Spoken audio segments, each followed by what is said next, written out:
Good morning students. आज का topic है हमारा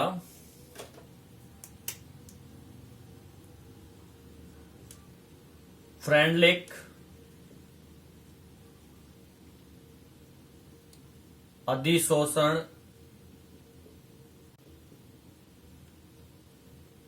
समतापी। फ्रेंडलिक अधिशोषण समतापी। देखिए क्या होता है ये, किसी भी कांस्टेंट स्थिर ताप बोल दीजिए, स्थिर ताप पर अधिशोषण की मात्रा होती है x/m। ये अधिशोषण की मात्रा है और दाब P की घात 1/n के मध्य जो भी संबंध होता है, यानी स्थिर ताप पर x/m और p की घात 1/n, इन दोनों के मध्य जो संबंध है उस संबंध को ही अधिशोषण समतापी कहते हैं। अर्थात ये संबंध जो है वो होता है दाब जो है, इस दाब की घात 1/n समानुपाती x/m के।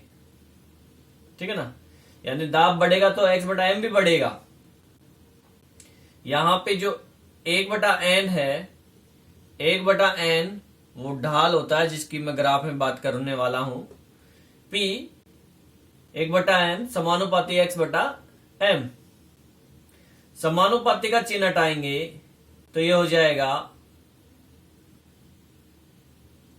x/m बराबर k p की घात 1/n। तो ये फ्रेंडलिक समीकरण हो गया। यहां पे आप जानते ही हो x बराबर क्या है, अधिशोष्य जो कि गैस है का भार, m क्या है, अधिशोषक का भार, k और n ये स्थिरांक हैं जो कि अधिशोषक और अधिशोष्य की प्रकृति पर निर्भर करते हैं। p बराबर दाब है। ठीक है, तो ये गणितीय रूप जो है फ्रेंडलिक ने दिया। अब इसको अपन तीन तरीके से पढ़ेंगे, इसके ग्राफ को, निम्न दाब पर, उच्च दाब पर और मध्यम दाब पर। ये समीकरण आपको याद रखना है क्योंकि काम आने वाला है।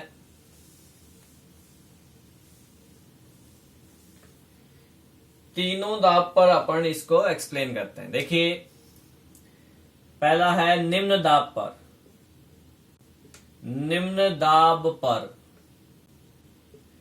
निम्न दाब पर जो x/m है वो गैस के दाब P के समानुपाती होता है। अर्थात x/m समानुपाती P, और P की घात केवल 1 रहेगी इसमें। अर्थात x/m बराबर kp1। ये हो गया इसका समीकरण। और इसका अगर ग्राफ बनाए अपन, तो ग्राफ यहां देखिए आप, इसका जब ग्राफ बनाएंगे अपन तो ये हो जाएगा P log P का और log x/m का, दोनों तरफ log लेंगे तब दाब बढ़ेगा, x/m भी बढ़ेगा, तो एक सीधी रेखा प्राप्त होती है। बढ़ रहा है ना। तो ये जो ढाल है, इसका जो ढलान है वो बराबर है किसके, 1/n के। और ये अंतःखंड है, यहां से यहां तक का, ये अंतःखंड आपका कहलाता है अंतःखंड, जो कि बराबर होता है log k के। ठीक है, ये तो निम्न दाब पर हो गया। अब उच्च दाब पर बात करते हैं। उच्च दाब पर, उच्च दाब पर क्या होता है, P की घात शून्य होती है, अर्थात x बटा m बराबर के पी 0। तो ये हो जाता है x बटा m बराबर k, क्योंकि p तो क्या है 0 है, तो इसके बराबर हो जाएगा। ग्राफ बनाएंगे इसमें, प्रेशर x बटा m के मध्य ग्राफ बनाया, तो दाब बढ़ाने पर मात्रा बढ़ी। यहां पे ये 0 इसलिए किया अपन ने क्योंकि P 0 बराबर 1 है, इसलिए 1 रखेंगे तो गुणा होकर k रह जाएगा, ये बढ़ेगा और फिर स्थिर हो जाएगा। तो यहां पे क्या है, ये संतृप्त दाब कहलाता है। जिस दाब पर ये साम्य स्थिर हो जाता है इसे संतृप्त दाब बोलते हैं, संतृप्त दाब। अर्थात इस दाब पर ये इसको PS से प्रदर्शित कर सकते हैं। इस संतृप्त दाब पर ये साम्य अवस्था में आ गया, तो यहां पे जो ये ढाल है, ये वाला जो ढाल आ रहा है, ये ढाल आ रहा है आपका किसके बराबर, x बटा m, जो कि इसमें आया था ये ढाल x बटा m बराबर के पी 1/n के, और जो ये आएगा ये साम्य अवस्था में आ गया x बटा m बराबर के पी 0 के। ये हो गया आपका उच्च दाब पर। और अब यही बात अगर निम्न दाब पर करें अपन, निम्न दाब पर हो गई, उच्च दाब पे हो गई, अब मध्य दाब पर करें। मध्यवर्ती दाब, मध्यवर्ती दाब पर देखिए x बटा m समानुपाती होता है P की घात 1 बटा n के, और यहां पे समानुपाती का चिन्ह हटाएं तो x बटा m बराबर के पी की घात 1 बटा n, और 1 बटा n बराबर है 0 से 1 के बीच। इसमें 1 बटा n क्या था, इसमें 1 बटा n क्या था, देखो 1 बटा n इसमें अपन ने लिया क्या, 1 से कम। इसमें क्या हो सकता है 1, और इसमें क्या है 0 से 1, तो ये हो जाएगा आपका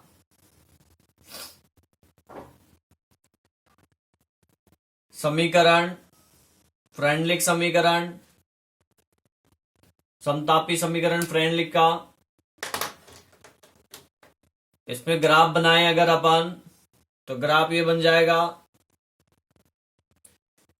P x बटा m संतृप्त दाब के लिए, तो देखिए बड़ा और फिर ये हो गया। अब यहां पे जो है ये तो है x बटा m P0 के, पावर P है, और ये जो है x बटा m समानुपाती किसके, P की पावर 1 बटा n के, और ये जो है ये है x बटा m समानुपाती ओनली P के। ठीक है, तो ये था दाब पर फ्रेंडलिक अधिशोषण समतापी। आगे बात समझें, आगे बढ़ते हैं।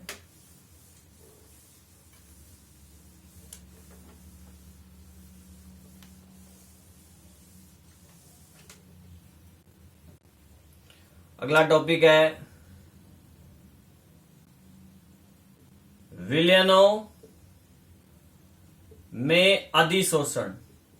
ये तो गैस का अधिशोषण की बात हुई थी, अब विलियनोव के अंदर अधिशोषण की बात करते हैं। यानी यहां पे जो अधिशोषक है वो ठोस है और अधिशोष्य द्रव पदार्थ है। इसकी बात होगी, जैसे कि अपन जानते हैं कि जो सक्रिय चारकोल है वो ऑक्जेलिक अम्ल का अधिशोषण कर लेता है। तो सक्रिय चारकोल तो क्या हो गया, ठोस पदार्थ हो गया, अधिशोषक। और ऑक्जेलिक अम्ल क्या है, द्रव पदार्थ है, जिसे हम अधिशोष्य बोलेंगे। ठीक है, जिसे हम अधिशोष्य बोलेंगे। तो अब देखिए इसमें क्या होता है, इसके अंदर जब ऐसी कंडीशन आती है जिसके अंदर अधिशोष्य द्रव होता है और अधिशोषक ठोस होता है, तो वहां पे दाब के स्थान पर, दाब P के स्थान पर सांद्रता लेते हैं, यानी सांद्रण किया जाता है। सांद्रण से उसके मध्य संबंध स्थापित किया जाता है, जिसको हम C से प्रदर्शित करते हैं। तो जो फ्रेंडलिक समीकरण हमने गैस के लिए काम में लिया था, क्या काम में लिया था, x/m बराबर k p की पावर 1/n, ये तो गैस के लिए था। तो यहां पे द्रव के लिए क्या हो जाएगा, ये फ्रेंडलिक समीकरण x/m बराबर k, p की जगह हम क्या यूज करेंगे, सांद्रता, तो c की पावर 1/n। ये द्रव विलयनों के लिए हो जाएगा अधिशोषण समतापी सूत्र। अब यहां पे इस समीकरण का अगर हम दोनों तरफ लॉग ले लेंगे तो क्या बन जाएगा, ये दोनों तरफ लॉग लेने पर log x/m बराबर log k प्लस log लेते हैं तो पावर सामने आ जाती है 1/n log c। ये समीकरण बन गया फ्रेंडलिक का विलयन के लिए। ठीक है, इसके दोनों के मध्य अगर हम log c और log x/m के बीच में ग्राफ खींचें तो एक सीधी सरल रेखा प्राप्त होती है। एक सीधी सरल रेखा प्राप्त होती है जिसका ढाल क्या होगा, जिसका ढाल होगा 1/n और इसका अंतःखंड होगा आपका log k के बराबर। तो ये हो गया विलयनों में अधिशोषण, जिसमें अधिशोष्य द्रव होता है। अब बात करेंगे हम अधिशोषण के अनुप्रयोग। तो अधिशोषण के अनुप्रयोग मतलब कहाँ कहाँ काम आता है, क्या क्या इसके उपयोग हैं।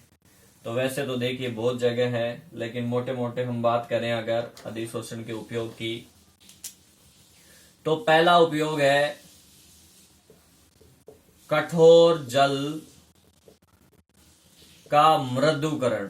मृदुकरण, कठोर जल का मृदुकरण करने में, देखिए कठोर जल जो होता है उसमें कैल्शियम और मैग्नीशियम के लवण उपस्थित होते हैं। कैल्शियम और मैग्नीशियम के सल्फेट, क्लोराइड वगैरह ये उपस्थित होते हैं। तो इस कठोर जल को क्या करते हैं, चारकोल की परतों से या फिर जियोलाइट जो होता है, खासतौर पे जियोलाइट लेते हैं। जियोलाइट का फॉर्मूला है, सोडियम जियोलाइट काम में लिया जाता है। जियोलाइट का फॉर्मूला ये हो जाएगा, सोडियम जियोलाइट का Na2Al2Si2O8, ठीक है ना। तो ये सोडियम जियोलाइट है, इसकी परतों से कठोर जल को गुजारा जाता है। ठीक है, जब इसकी परतों से कठोर जल को गुजारा जाता है तो कठोर जल के अंदर उपस्थित कैल्शियम सल्फेट हुआ, मैग्नीशियम सल्फेट होता है, ठीक है ना, या कैल्शियम क्लोराइड है या मैग्नीशियम क्लोराइड है, या फिर इनके नाइट्रेट होते हैं कठोर जल के अंदर, जिसके कारण से वो कठोर जल होता है। तो यहां पे जब इस कठोर जल को इसके अंदर से गुजारते हैं तो आयन विनिमय विधि होती है। आयन विनिमय प्रोसेस होता है, जिसके तहत आयनों का स्थानांतरण इधर से उधर हो जाता है। मतलब कि ये आयन है कैल्शियम आयन, यहां आ जाएगा और ये आयन विलयन में चला जाएगा। ठीक है कि नहीं। तो क्या हो जाएगा, यहां पे बन जाएगा CaAl2Si2O8, और जब ये विलयन में जाके सल्फेट से मिलेगा तो क्या बना लेगा, Na2SO4। तो जल के अंदर तो ये आ गया अब, और वो प्लेट के अंदर ये रह गया।